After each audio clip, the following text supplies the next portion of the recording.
के नई दिल्ली प्रोफेसर विलास खरात साहब, राष्ट्रीय प्रभारी राष्ट्रीय माइनॉरिटी मोर्चा नई दिल्ली, वो आए और अपनी बात यहाँ पर रखे।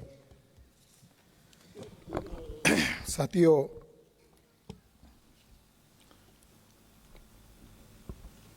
आज का विषय है साकेत पर कब्जा करने के लिए समतलीकरण के नाम पर बुद्ध स्तूप को नष्ट कर दिया एक मंथन। और उसके साथ और एक सब्जेक्ट है, लॉकडाउन एक अवसर है। सरसंघ चालक का यह बयान क्या संकेत देता है? साथियों,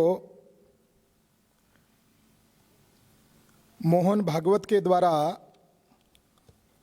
2019 में कुछ जजेस को मैनेज करके एक फैसला, उनको जैसा चाहिए वैसा फैसला दिया जाता है।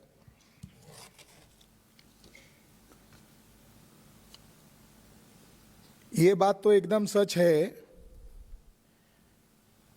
कि ब्राह्मणों के किसी भी साहित्य पर इतना नहीं लिखा गया जितना सम्राट अशोक और बुद्ध के ऊपर दुनिया के स्कॉलर लोगों ने लिखा है।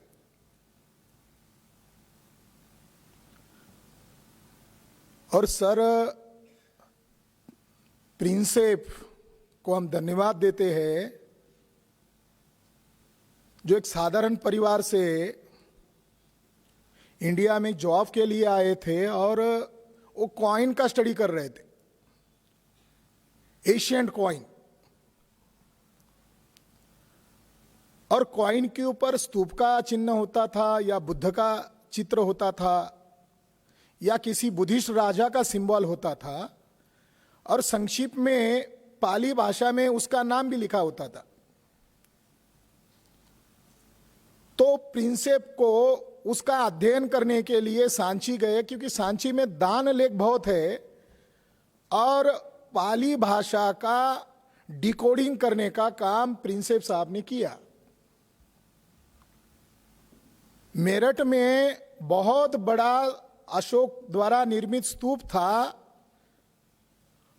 और दिल्ली में बैठा हुआ मुगल राजा को वो जानना चाहा था कि ये क्या है। तो पंडितों को पूछा तो पंडितों ने जवाब दिया, ब्राह्मणों ने जवाब दिया कि जब पांडवों को वनवास में भेजा गया था वो बहुत दुखी थे, जर्जर थे और भीम एकदम अपाहिज हो गए थे। तो अपाहिज हुए भीम वो जो लठ लेकर चलते थे वो यहां आए थे, यहां गाड़कर चले गए। ये भीम का लठ है।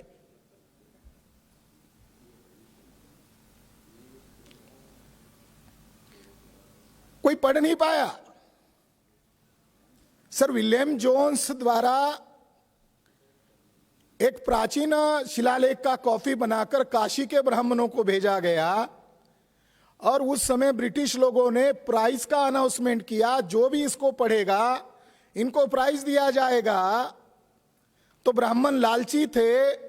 एक ब्राह्मण ने कहा मैं उसको पढ़ता हूं और वो अपने पास रखा। फिर सर विलियम जोन्स ने उसका अर्थ मंगवाया तो बोला वो मैंने उसकी पोथी बना ली है, वो हमारे महाभारत की वो उसके अंदर लिखा हुआ है। साथियों, sir William Jones, Alexander Cunningham पागल बनकर अशोका की और बुद्धा की स्टडी कर रहे थे। और सम्राट अशोक ने अपना जो इतिहास लिखा वो केवल भारत का ही इतिहास नहीं लिखा बल्कि दुनिया का इतिहास लिखा। अशोक सम्राट ने दुनिया का इतिहास लिखकर रखा है। अशोक की खोज करने वालों के लिए कल्पना मात्र थी। देवनाम प्रियदर्शी कौन है? राजतरंगिणी नामक एक ग्रंथ है संस्कृत में 12वीं शताब्दी का। इसमें अशोक का जिक्र है प्रिय देवनाम प्रियदर्शी के नाम पर, मगर उसमें गाली के तौर पर है। यानी संस्कृत में देवनाम प्रियदर्शी दो जगह मिलता है। एक 16वीं शताब्दी में एक मंजीरी कोई संस्कृत ग्रंथ है जो व्याकरण पढ़ने वालों को पढ़ाया जाता है और वो पढ़े बगैर उनको संस्कृत आती नहीं है। और 12वीं शताब्दी में एक ग्रंथ लिखा राजतरंगिनी, जिसको लोग हिस्टोरियन लोग बहुत तवज्जो देते, ब्राह्मण लोग बहुत तवज्जो देते हैं। ब्राह्मणों की खासियत है, जहां जहां बुद्ध और मौर्य के बारे में ब्राह्मणों ने घृणास्पद लिखा है, ब्राह्मण उसको हिस्टोरिकल कहता है, और हमारे लोग वेरीफाई नहीं करते। ये दोनों ग्रंथ में लिखा है देव नाम प्रियदर्शी का मतलब महामूर्ख। कितनी गजब की बात है। सम्राट अशोक का खोज एक चमत्कारिक ढंग से हुआ, और वो चमत्कारिक ढंग क्या था कि सम्राट अशोक ग्रीक राजाओं को मिले और मेरे समय में मेरा राज्य कौन से राजा के समकालीन है और वो राजा मेरे अधीन है, ऐसा लिख के रखा। ग्रीक राजा का मेंशन करने की वजह से अलेक्जेंडर महोदय को अशोक का पता चला। यानी अशोक एक चमत्कारिक ढंग से आर्कोलॉजिस्ट लोगों को ढूंढा गया। ग्रीक रिकॉर्ड में पाटलिपुत्र का भी जिक्र आया, और पाटलिपुत्र के किनारे बहने वाली जो नदी है उसका भी जिक्र आया, मगर वो ग्रीक प्रोनाउंसिएशन में आया। तब पता चला कि ये मगध प्रांत है और मगध का सम्राट अशोक है। आपने सुना होगा मेधा पाटकर ने नर्मदा बचाओ आंदोलन चलाया। मेधा पाटकर ब्राह्मण है। वो जो जितनी भी नदियों के नाम है वो सारे के सारे महिलाओं के नाम है। बहुत दिनों तक मैं सोचता रहा कि नदियों के नाम जेंडर के हिसाब से महिलाओं के नाम पर क्यों है, एक भी पुरुष के नाम पर क्यों नहीं है। मगर हाल ही में मुझे एक जानकारी मिली कि एक पुरुष के नाम पर भी नदी को नाम दिया गया है, और वो बुद्धा के नाम पर दिया गया है, और उस नदी का नाम है नर्मदा। इसका ओरिजिनल प्रोनाउंसिएशन था नेर बुद्ध, फिर अपभ्रंश शब्द हो गया नर्मदा। वहां भी बहुत सारी बुद्धिस्ट केव्स है। साथियों, सन 2010 में इलाहाबाद हाई कोर्ट ने जजमेंट दिया, और जजमेंट देने के बाद हम भी ये सोचने के लिए मजबूर हो गए कि जो इंटरनेशनल स्कॉलर लोग बुद्धा और अशोका के बारे में इतना लिखते हैं, वो लोग सन 2010 में इलाहाबाद हाई कोर्ट ने आस्था और श्रद्धा के आधार पर फैसला दिया, तब इसको डिनाई क्यों नहीं किया जो अशोका और बुद्धा को इतना महान मानते हैं, और 2019 में जो फैसला दिया तब क्यों नहीं लिखा। मगर मुझे बताते हुए खुशी होती है कि 1 फरवरी 2012 को Ashok the search for India the lost empire mister Charles Allen ने यह किताब लिखा है। आप आर्कोलॉजी के स्टूडेंट हो या न हो, आप इतिहास के छात्र हो या न हो, जो भी इस किताब को पढ़ेगा 2500 साल का इतिहास उसके वाणी पर आ जाएगा। इतनी बढ़िया ढंग से मिस्टर चार्ल्स एलन ने किताब लिखा। सन 2012 में उन्होंने किताब लिखा, और अयोध्या के मामले पर उन्होंने एक कमेंट्री उस किताब में किया है।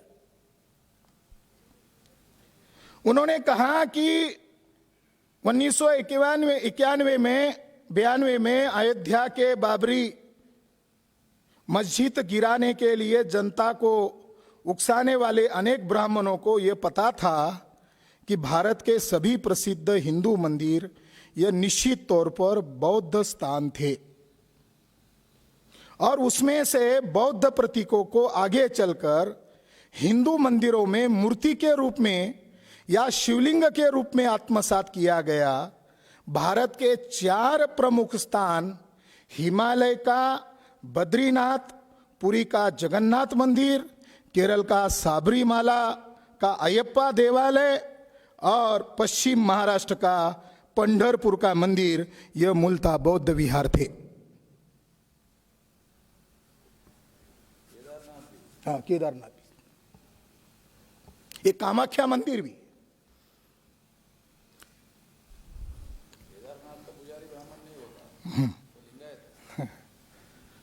साथियों, सुप्रीम कोर्ट ने जो फैसला दिया ये भयंकर फैसला है। और जस्टिस वहां के जो एक्सपर्ट वकील थे धवन साहब, उन्होंने कहा आप जादुई पिटारा खोल रहे हो, ये करना उचित नहीं है।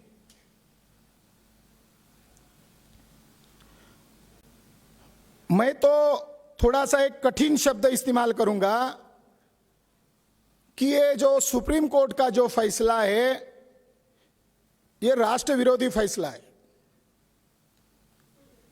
उसका कारण और उसका दलील भी देना चाहूंगा। डिस्प्यूटेड साइट केवल थी 2.77 एकड़ और डिस्प्यूटेड साइट के अलावा एएसआई के पोजेशन में लैंड था।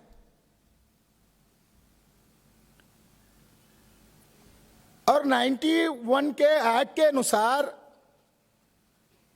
केवल 2.77 एकड़ एरिया का जो विवादित जगह है उस पर ही फैसला देना था।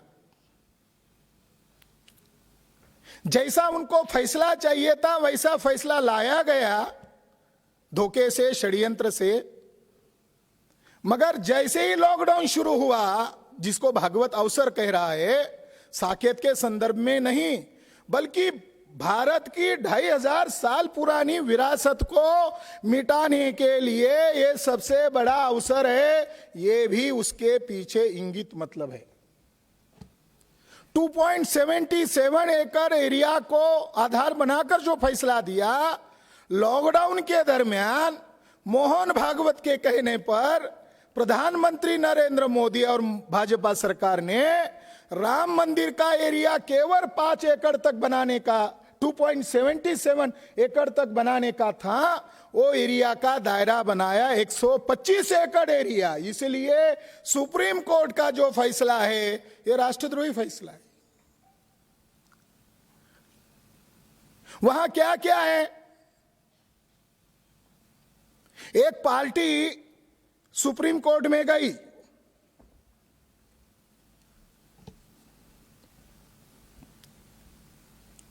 सोलह अक्टूबर 2019 को। ब्राह्मण को मालूम है कि कल वो बुद्धिस्ट पार्टी आने वाली है, तो जजेस लोगों ने क्या किया, सुब्रमण्यम स्वामी को कोर्ट में पहले लाइन में बिठा दिया। एक नाटक। एक वकील ने कहा कि वह बौद्धों की तरफ से है, यह मामला बहुत ही महत्वपूर्ण है। ऐसा वकील ने गोगोई, जस्टिस गोगोई, जस्टिस बोबड़े और अन्य जो वकील है, जजेस है, उनके सामने कहा। चीफ जस्टिस ने कहा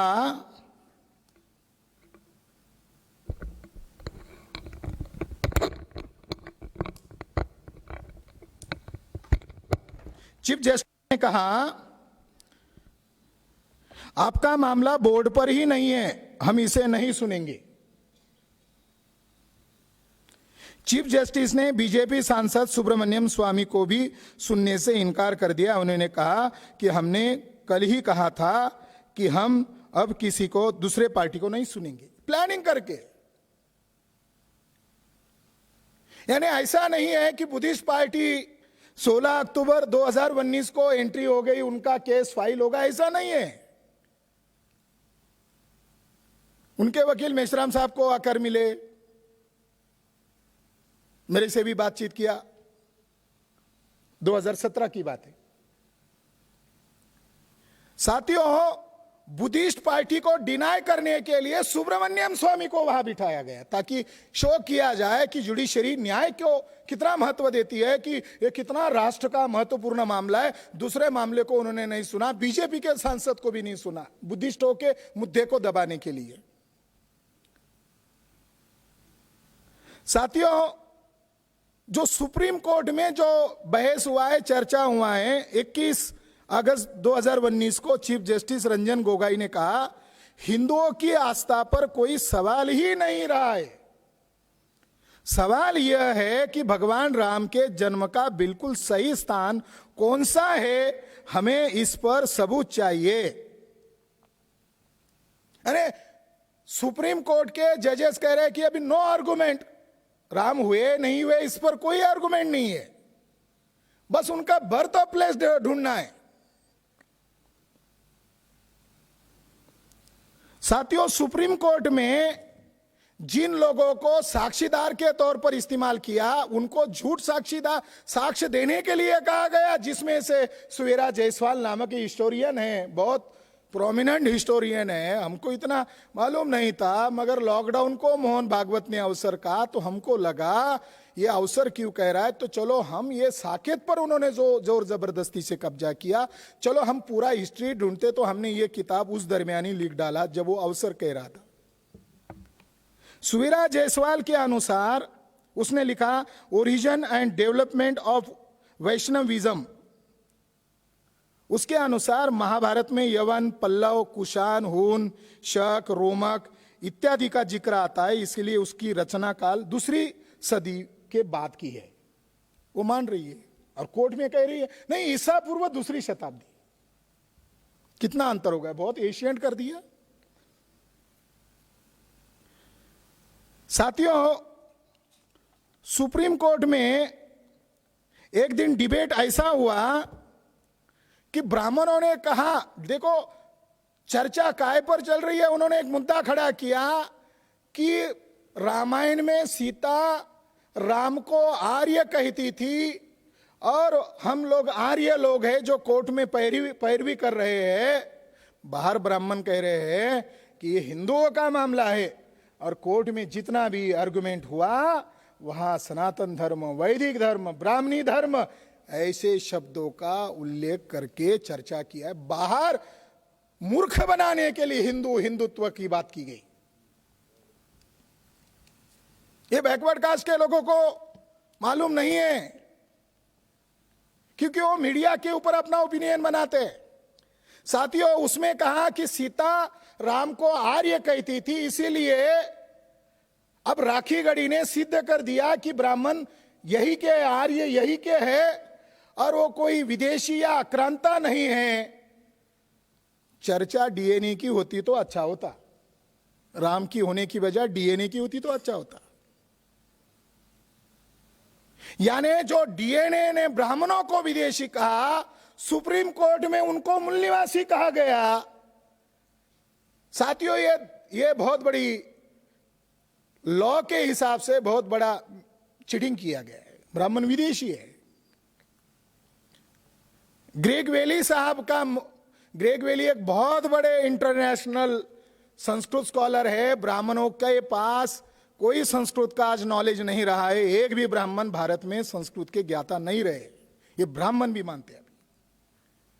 शेल्डन पोलॉक, हंस बेकर, ग्रेग वेली, ये आज के तारीख में दुनिया के सबसे बड़े इंडोलॉजिस्ट है और सबसे बड़े संस्कृत के स्कॉलर है। शेल्डन पोलॉक का किताब अगर 350 पेज का रहा तो उसकी प्राइस होती है 35,000, 19,000। पेज 250 पन्ने का और उसकी प्राइस होती है 19,000, 35,000। उनको मालूम है ये बहुत बड़ा अमूल्य ज्ञान है।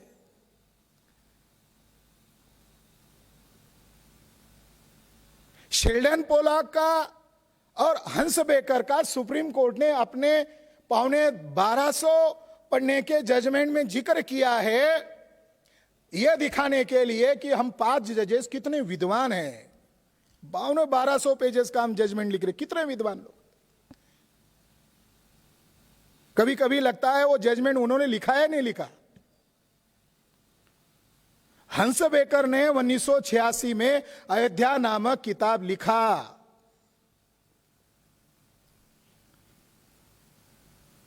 शेल्डन पोलॉक को भारत सरकार, बीजेपी सरकार ने पद्मश्री का पुरस्कार दिया। भारत सरकार ने ही शेल्डन पोलॉक को, हंस बेकर को रिक्वेस्ट किया कि ये जो कोर्ट में मामला चल रहा है इसका हम फैसला नहीं कर रहे हैं, तुम बड़े इंडोलॉजिस्ट हो, तुम बड़े संस्कृत स्कॉलर हो, तुम अयोध्या पर रिसर्च बुक लिखो। उस किताब का केवल जिक्र किया, मगर उसमें जो लिखा है उसका उल्लेख नहीं किया। वो मैं आपको बताना चाहता हूं। हमारे लोगों को एहसास हो, इसीलिए इसके अपेंडिक्स में इसको जोड़ा गया ताकि लोग पढ़े जाने। शेल्डन पोलक कहता है, हंस बेकर कहते हैं,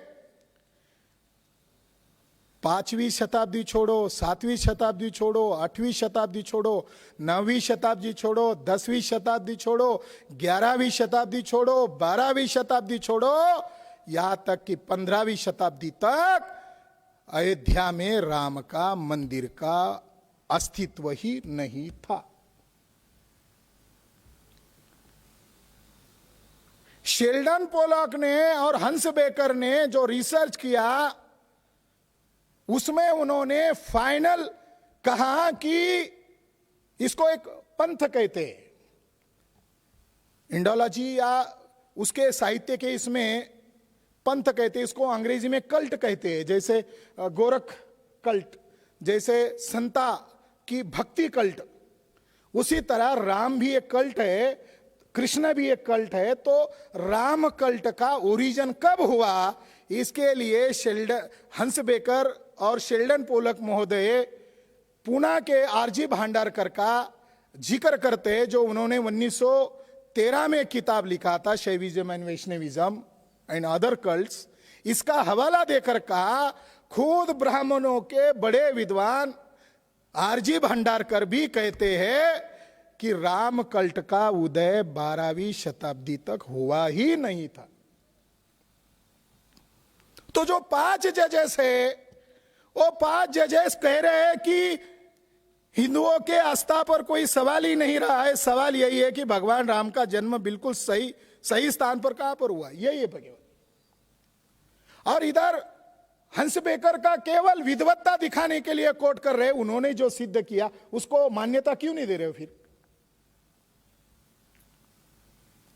साथियों, ये भी जानकारी सामने आई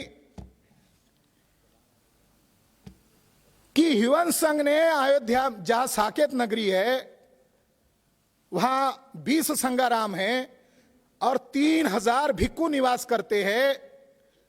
वहां पर 3000 भिक्खुओं का निवास स्थान होना है कोई साधारण बात नहीं है। मैं तो कहता हूं कि जो मस्जिद वहां खड़ी थी, जफरयाब जिलानी साहब ने 2009 में कोर्ट में कहा था, ये सुप्रीम कोर्ट के जजमेंट में कोट किया गया है कि वो जो नीचे जो सर्कुलर श्राइन नजर आए, सर्कुलर एक नहीं कई सारे श्राइन नजर आए, वो हिंदुओं के मंदिर के अवशेष नहीं है या शिवलिंगा नहीं है, वो स्तूपा के अवशेष है। कोर्ट ने कहा चलो ये तो मान रहे हो कि यहां कुछ था। ह्यून संघ ने अनेक विहारों के अवशेष साकेत में देखे थे, उसमें से एक महत्वपूर्ण विहार सम्राट अशोक द्वारा निर्मित था और उस जगह खड़ा किया था जहां तथागत बुद्ध ने भिक्खुओं को धम्म देशना दी थी। कनिंघम महोदय ने अशोक स्तंभ का ऊपरी हिस्सा उल्टी घंटा की तरह आकार के रूप का मिला था, जो अब वहां विवादित जगह से केवल 100 फीट अंतर पर बहुत ही नजदीक, जहां पर एक घाट है, जहां योगी आदित्यनाथ ने एक राम की खड़ी मूर्ति खड़ी की है, जहां सीढ़ी से आप नीचे उतरते और इधर नदी है, यल एंगल में, वहां पर ये नागेश्वर नाथ टेम्पल है। और नागेश्वर नाथ टेम्पल में सम्राट अशोक द्वारा निर्मित जो स्तंभ है, शेर स्तंभ है, ऊपर जो शेर खड़ा है, नीचे कमल की पंखुड़िया ऐसी लगता है ऐसी लटकी हुई है, वो उसको उल्टा गिरा दिया, शेर को जमीन के अंदर गाड़ दिया और जो पंखुड़िया का हिस्सा है इसको शिवलिंग बना दिया।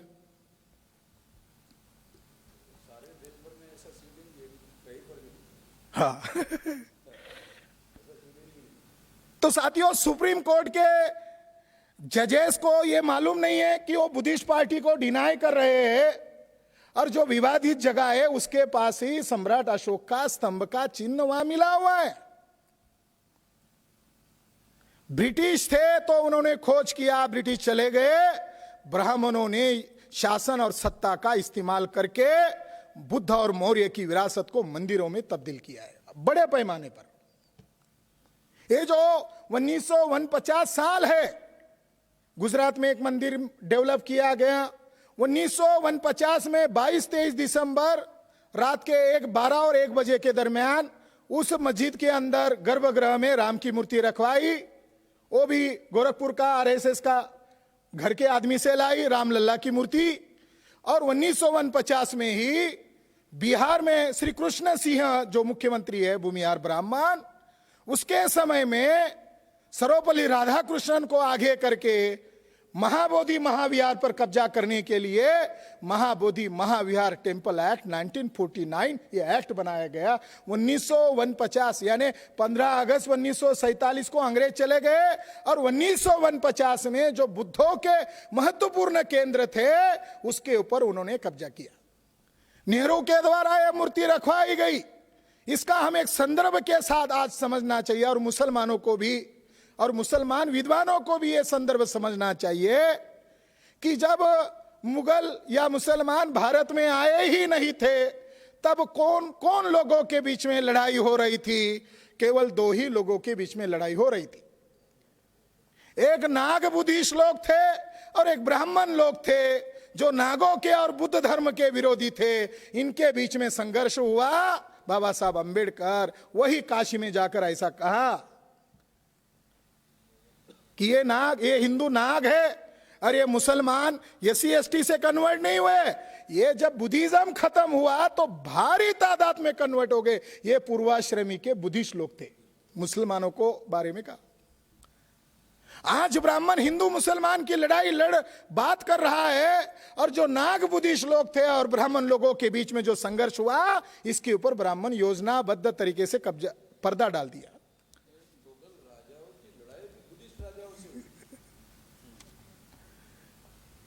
आरंभ में 8वीं 9वीं शताब्दी में मुगल तुर्की लोग जो थे वो बुद्धिस्टों के पक्षधर थे, क्योंकि सिंध बाउंड्री तक ये बुद्धिस्ट लोग ट्रेड करने के लिए जाते थे। तो उनके प्रधान कभी ब्राह्मण होते तो उकसाते थे तुर्कियों को कि इनसे लड़ो। तो उन तुर्कियों को इधर ट्रेड के लिए आना पड़ता था, तो वो ब्राह्मणों के खिलाफ लड़ते थे बुद्धिस्टों को संतुष्ट करने के। सही मामले में 1500 तक भारत में बुद्धिज्म था।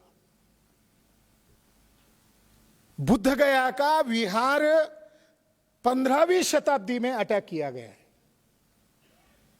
और जो 1527 ये बताते हैं कि यहां एक मंदिर था और बाबर ने इसको बनवाया, वो विहार था।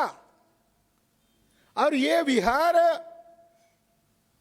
गढ़वाल रानी कुमार देवी द्वारा बनवाया था। और कुमार देवी इतनी महत्वपूर्ण पात्र है, हमें इसके बारे में जानकारी नहीं थी, मगर 2002 और 2003 का इलाहाबाद हाईकोर्ट के आदेश पर मिस्टर मांझी और मिस्टर बुद्ध शरण मणि, उसका नाम भी बुद्ध शरण मणि है, बीबी मणि और मांझी के द्वारा जो एक्सकेवेशन रिपोर्ट बनाया गया, नागपुर ब्रांच के लोग उसमें ज्यादा शामिल थे। वो जो रिपोर्ट बनाया उसके अंदर जिक्र किया गया है कि ये विवादित ढांचा हमने ओपन करके देखा तो बिल्कुल वैसे ही नजर आया जैसे सारनाथ ने कुमार देवी ने जो जीन महाविहारा बनवाया था, 9 मंजिला विहार बनवाया था, बिल्कुल उसी तर्ज पर यह जगह हमें मिली। अब मेरे लिए एक सवाल है कि सारनाथ में बुद्ध विहार और रानी, बुद्धिस्ट रानी बना रही है और अयोध्या में राम का मंदिर बना रही है, कैसे संभव है? उसका जो बेटा है वो सफेद हाथी पालता था, क्योंकि बुद्ध हाथी के रूप में माने जाते थे। जयचंद, राजा जयचंद सफेद हाथी पालता था। तो वो जो मुगल राजा है वो हाथी पकड़ने के लिए आया था। उसने 12वीं शताब्दी में बुद्ध गया को दान दिया साथियों, योजना बनाकर षड्यंत्र करके उन्होंने कब्जा किया है, और यह कब्जा करने के लिए पुणे के ब्राह्मणों ने विशेषकर प्रयास किया है। चाहे वो 1818 के बाद हो या 2019 का मोहन भागवत हो, ये एक ही रेस के लोग हैं। इन्होंने प्लानिंग करके ये कब्जा किया है। ह्युन सांग ने और फैया ने क्या देखा? ह्युन सांग और फैया ने सम्राट अशोक द्वारा 4 बुद्ध स्तूपों को उसने देखा। एक स्तूप लॉकडाउन के दरमियान उन्होंने जेसीबी लगाकर तोड़ा है। जहां नरेंद्र मोदी बैठा था, मेश्राम साहब जो दाया और बाया हाथ का उदाहरण देकर बता रहे थे, जहां नरेंद्र मोदी बैठा था, बहुत गूगल में उसके फोटो बहुत एचडी क्वालिटी के, हाई क्वालिटी के, आप उसको डाउनलोड करके जरा जूम करके देखो तो पता चलेगा मोहन भागवत के सामने जो गड्ढा किया था, वो गड्ढे के अंदर बड़े बड़े ईंटें उस समय की दिखाई देती है।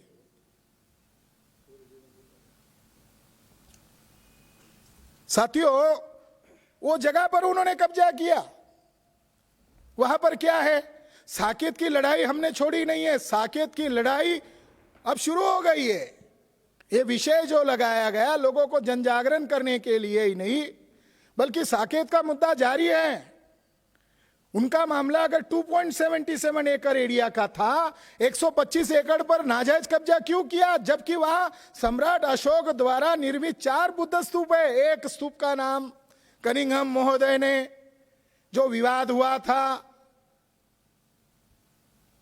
अवध प्रांत के पेशवा ब्राह्मणों ने वहां पर जो विवाद किया था उसकी इंक्वायरी करने के लिए कहा, और कनिंघम महोदय जो मिलिट्री के बड़े अधिकारी थे, उन्होंने ब्रिटिश गवर्नमेंट को लिख के दिया, ना ये ब्राह्मणों का है, ना ये मुगलों का है, ना मुसलमानों का है, इसके नीचे केवल और केवल बुद्धिस्ट मॉन्यूमेंट्स है, बुद्धा के ही अवशेष खड़े हैं।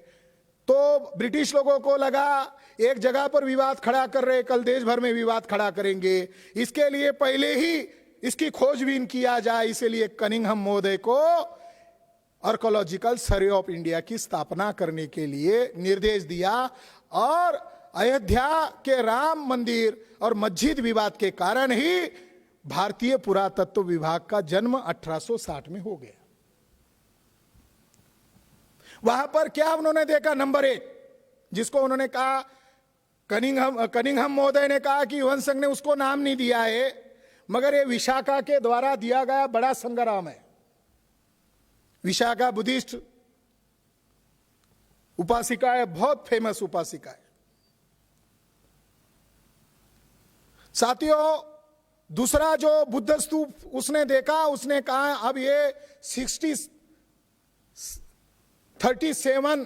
फीट ऊपर है, मगर कनिंघम महोदय कहते हैं कि ये उस समय जमीन से ऊपर 200 फीट ऊंचा पैगोडा जैसा एक बड़ा स्तूप होगा। दूर से लोगों को दिखाई देना चाहिए कि यहां पर बुद्ध स्तूप है। बाद में ब्राह्मणों ने वो जो ऊंचा जो धातु थे वो उखाड़ फेंक दिए, मगर 5 एकड़ से ज्यादा एरिया में घेरा हुआ एक स्तूप है। जब मैं 2012-13 में वहां गया था तो मुझे 3-4 बार बैठ बैठ कर जाना पड़ा और थकान महसूस होती थी, तो एकदम सीधा चढ़ना पड़ता था। उस स्तूप का नाम आज कहते हैं ये मणि पर्वत है। साथियों, ये सम्राट अशोक द्वारा बनाया गया बुद्ध स्तूप है, ऐसा उस रिपोर्ट में कहा। दूसरा, उसके साइड में एक स्तूप है, उसका आज ब्राह्मण कहते हैं कुबेर पर्वत है।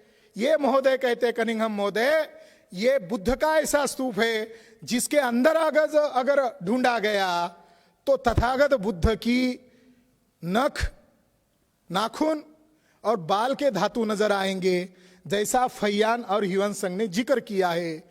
कुबेर पर्वत आज भी वैसा ही है, मणि पर्वत वैसा ही है।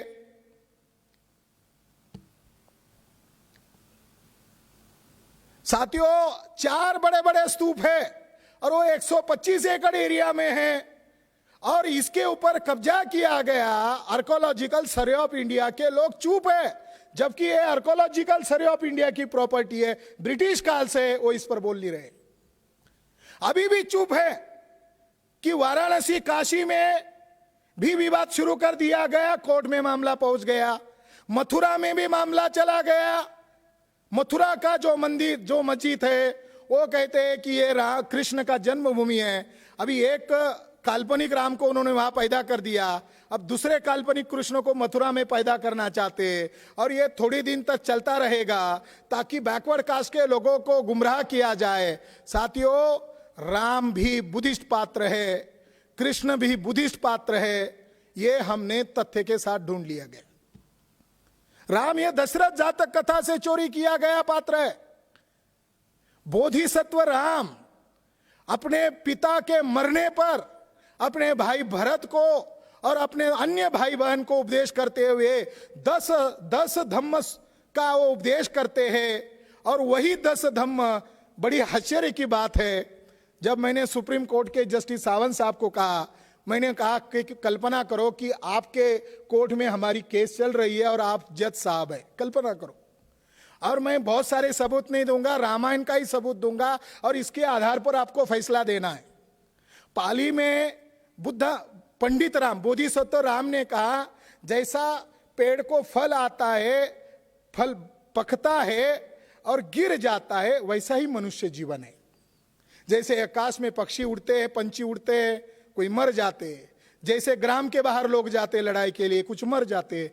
मरना, जन्मना जन्मने वाला व्यक्ति मरना तय है, यही उपदेश, अनित्यता। बुद्धिज्म में मरने के बाद एक सुत्त को कहा जाता है, उस सुत्त का नाम है वसल सुत्त, वो कहा जाता है, और उसमें यह कहा जाता है, वो बोधिसत्व राम कहता है कि मूर्ख लोग ही रोते रहते हैं, मरने पर रोना मूर्खता का लक्षण है, पंडित लोग रोते नहीं है, विद्वान। पंडित शब्द भी, जैसे सनातन शब्द बुद्धिस्ट है, वैसे पंडित शब्द भी बुद्धिस्ट शब्द है, और ये पंडित शब्द केवल एक वांग्मय में, पाली साहित्य में नजर आता है, वो जातकों में आता है। पंडित यानी विद्वान।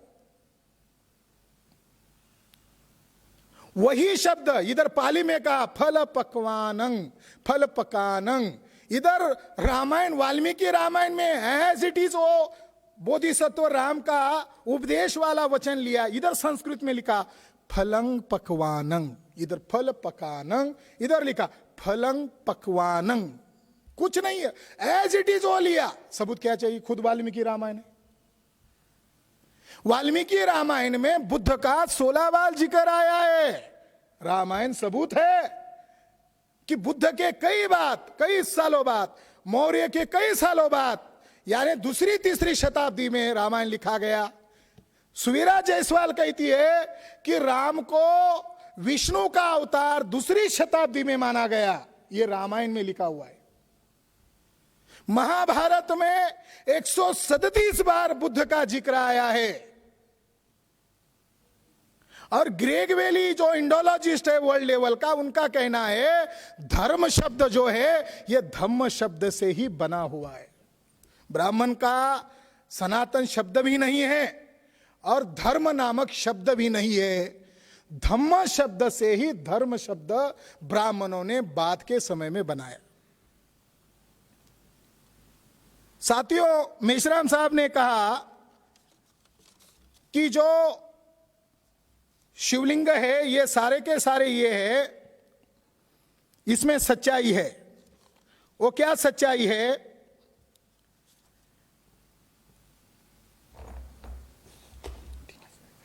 वो क्या सच्चाई है कि भारत में जितने भी शिवलिंग है ये स्तूप को तोड़कर या सम्राट अशोक के शिवलिंग को तोड़कर बनाई है। वाराणसी में एक प्रसिद्ध मंदिर है, उस मंदिर का नाम है भैरवनाथ मंदिर, और उस भैरवनाथ मंदिर में के अंदर एक अशोक का स्तंभ था जो 1809 में ब्राह्मणों ने फसाद में तोड़ दिया था, कुछ हिस्सा आज भी बचा हुआ है। औरंगजेब के समय में वाराणसी के अंदर कई सैकड़ों मंदिर तोड़ दिए गए। ब्राह्मणों ने बुद्ध के स्तूपों को और सम्राट अशोक के स्तंभों को तोड़कर ही शिवलिंग बनाए। शिव शब्द पाली भाषा में आता है, शिव का पाली भाषा में मतलब है शांत चित्त का। साथियों, शिवलिंग को वो जो जो भैरव टेम्पल है वहां का जो स्तंभ है उसको आज क्या कहते हैं? भैरव की लट। उसको कहते हैं भैरव की लट। वो कैसा है? गजब का शिवलिंग है। बहुत ऊंचा एक खड़ा स्तंभ है और ऊपर थोड़ा कम होते हुए ऐसा एक ऊंचा हिस्सा है, जमीन से बहुत ऊंचा शिवलिंग है। ऐसा होता ही नहीं है। मगर मनी महोदय जो 2003 में उन्होंने एक्सकवेशन किया और लॉकडाउन में उन्होंने कबूल किया कि उस समय इलाहाबाद हाईकोर्ट ने ऐलान किया था कि उस विवादित जगह के नीचे क्या है इसका ही ढूंढना है, बाकी किसी को ढूंढना नहीं है। इसके लिए दूरदर्शन से ऐलान हुआ और मैंने उसको सुना और उसमें मेरा नाम आया। मुझे बड़ा आश्चर्य लगता है, मिस्टर मनी ने लॉकडाउन शुरू हुआ तो ऑनलाइन उसने एक लेक्चर दिया अयोध्या के ऊपर, कैसे हमने एक्सकवेशन किया। उनको केवल उन्होंने इस बात का मेंशन किया कि मेरे ऊपर मेंटली स्ट्रेस था और मैं मेंटली डिप्रेस था और मैं दवा ले रहा था, मुझे ब्रेन हेमरेज आ गया था। जो ब्रेन हेमरेज आया हुआ आदमी था मैं था और मेरा नाम ले लिया गया और मेरे नेतृत्व में एक्सकवेशन हुआ। अभी कहा उन्होंने, ये तो नाइंसाफी वाला मामला है फिर। हाँ, मतलब वो उसने एक बात बोल दिया,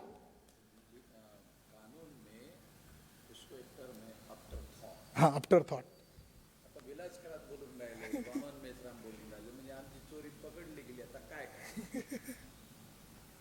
तो वो डिफेंस कर रहा है। मगर मैं मनी का एक जिक्र है इस संदर्भ में। मान लो कि वामन मेश्राम देश के सत्ता पर काबिज हो गए, 24 घंटे में सबको अरेस्ट करने का ऑर्डर ताकत नहीं समझते, एविडेंसेस के साथ पकड़ने का आदेश। ये तो किसी को भी ईडी का नोटिस दे रहे हैं, ये तो हम तो नोटिस दिए बगैर ही वो सारे डॉक्यूमेंट्री एविडेंस है। और इवन ये नहीं, ये जस्टिस ने फैसला किया, चीफ जस्टिस ने पार्लियामेंट्री कमेटी के सामने उसको नोटिस देकर बुलाया जा सकता है। संसद के अंदर खड़ा करके संसद के अंदर उसका क्रॉस एग्जामिनेशन किया जा सकता है महाभियोग के जस्टिस का। संविधान के अभाव कोई है ही नहीं, ब्रह्मा भी संविधान के अधीन है। 2003 में मिस्टर मनी ने जो एक्सकवेशन किया, उसी साल शिवरात्रि के दिन नागेश्वर नाथ टेम्पल के अंदर वो जो अशोक का स्तंभ का ऊपरी हिस्सा था उसको चांदी का आवरण लगाया गया। यानी इधर जो एक्सकवेशन कर रहे थे उनको लगा इधर सबूत ओपन रहा तो हमारा पूरा खेल बिगड़ सकता है, तो उधर चांदी का आवरण दिखाया गया। तो वहां के कुछ शाक्य लोगों ने आवाज उठाना शुरू की, शाक्य बुद्धिस्ट है। तो उत्तर प्रदेश का जो आर्कोलॉजिकल बुलेटिन आता है उसके अंदर उसने एक आर्टिकल लिखा मनी ने, और मनी ने कहा ये श्योर है कि वो सम्राट अशोक का ही स्तंभ का ऊपरी हिस्सा है, मगर वहां के ब्राह्मणों ने वो अशोक स्तंभ का ऊपरी हिस्से को चांदी का आवरण लगाया। ये भक्ति भावना से लगाया या हेतुपूर्वक लगाया, ये मैं नहीं कह सकता। यानी मनी ने ही उन ब्राह्मणों को कहा इसको दबाओ। साथियों, लॉकडाउन को अवसर मानकर उन्होंने एक स्तूप पर कब्जा किया है और अभी वो चंदा इकट्ठा कर रहे हैं और 125 एकड़ एरिया में उस राम मंदिर का विस्तारीकरण करना चाहते हैं। वहां पर अभी भी बुद्ध के अन्य 4 स्तूप बचे हुए हैं। इसलिए मैं माननीय वामन मेश्राम साहब से इस मंच पर अपील करना चाहता हूं, नम्र विनती करना चाहता हूं कि साकेत के अन्य अवशेष जो है उस धरोहर को, उस विरासत को बचाया जाना चाहिए और इसके संदर्भ में कोई रणनीति, कोई आंदोलन की शक्ल देनी चाहिए। इतना ही इस मौके पर कहकर मेरी बात को खत्म करता हूं। नमो बुद्धाय। जय मूल निवासी। धन्यवाद प्रोफेसर विलास खराज साहब, राष्ट्रीय प्रभारी राष्ट्रीय माइनॉरिटी मोर्चा नई दिल्ली। साथियों, राष्ट्रीय अध्यक्ष भाषण के पहले पिंपरी चिंचवड यूनिट जुन्नर तालुका तहसील दिनकर अर्जुन जाधव